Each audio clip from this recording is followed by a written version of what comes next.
In an effort to edify and answer your question, Brother Kyle, your video asking me about Matthew 16:4 and the proof, I had intended to send you links and mere text to prove my point. But as you can see, I've ended up down a little rabbit hole here, wherein the information has been updated and or changed, so I can't just link you to the text that would prove my argument. Notably, this Neo-Babylonian astronomy portion over at Wikipedia. Of course, you can edit it, I guess. I don't know who's doing that, but it has clearly been edited. You can't use them as a source. As you can see here, this is the same page. Babylonian astronomy. This is an old video I made in my playlist about history, becoming a victim of that ignorance. And here's the portion that I was going to link to you.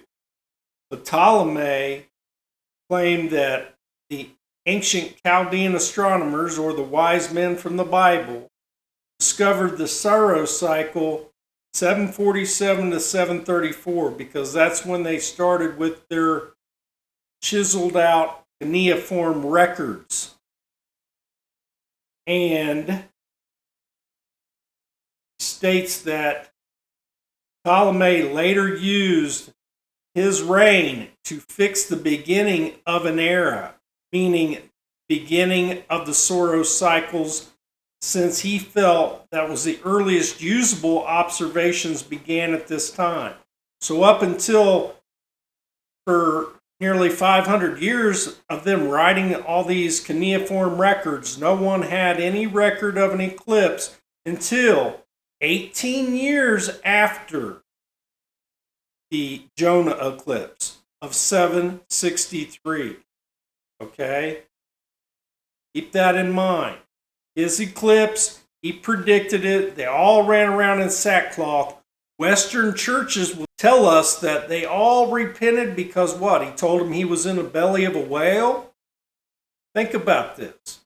Or is this more likely the excuse?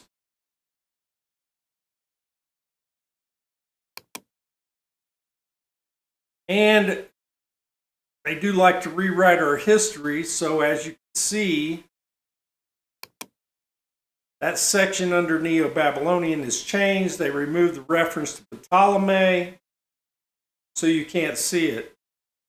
Therefore, I just wanted to put all this information up for you. Hopefully, you can watch this short video, learn this information, so you know I'm not just making this up. I'm not some crazy conspiracy theorist.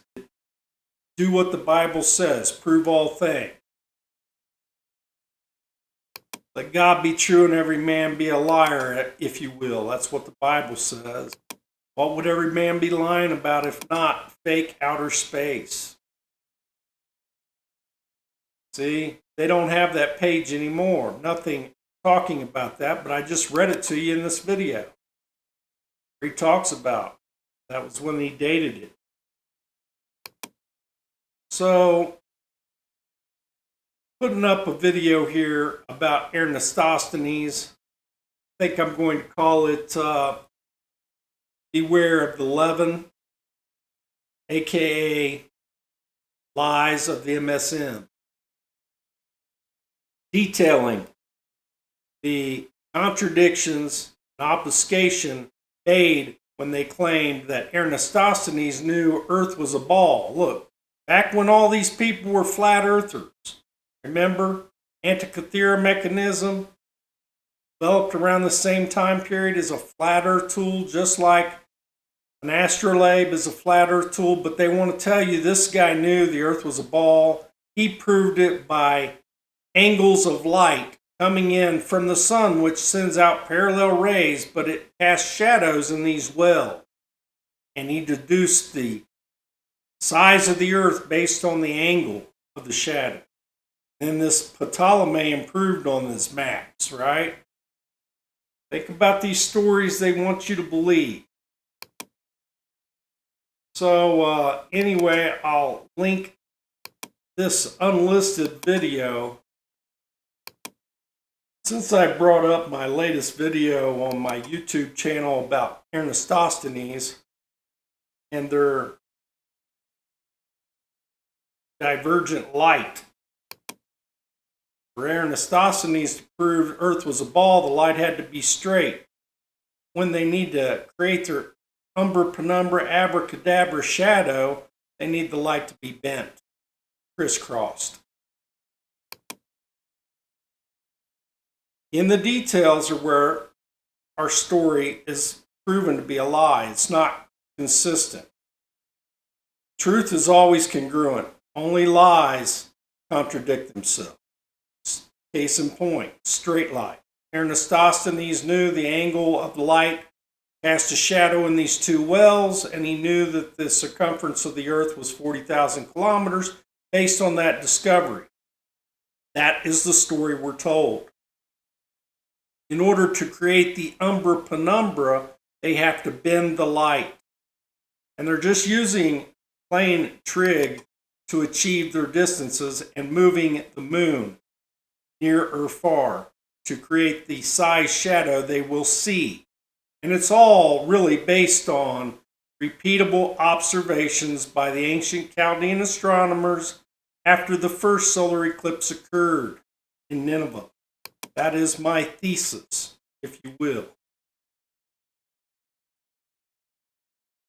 Again, more information in my next video that I'm going to upload when I finish it.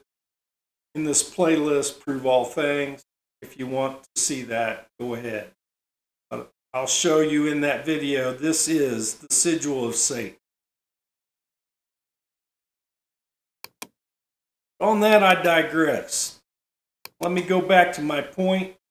When were the earliest usable solar cycle observations? 7th or 8th century BC. Again, around 18 years after 763.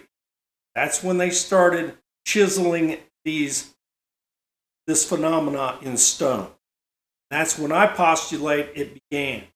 It's not the moon, it's dark orbs of different sizes which create different diameter shadows on the ground. For example, 2017 solar eclipse, 65 to 70 mile wide diameter shadow over North America. 1991 solar eclipse, Mexico City. Was it double that size? Think about it. They were hitting more straight on, so the shadows should be smaller, right? Since Earth's a ball, wouldn't the angle of the Earth in North America create a wider diameter shadow than something nearer the tropics? Why would it be double? Like I said, these are different size orbs that are dark, opaque, that we can't see, that obscure the sunlight.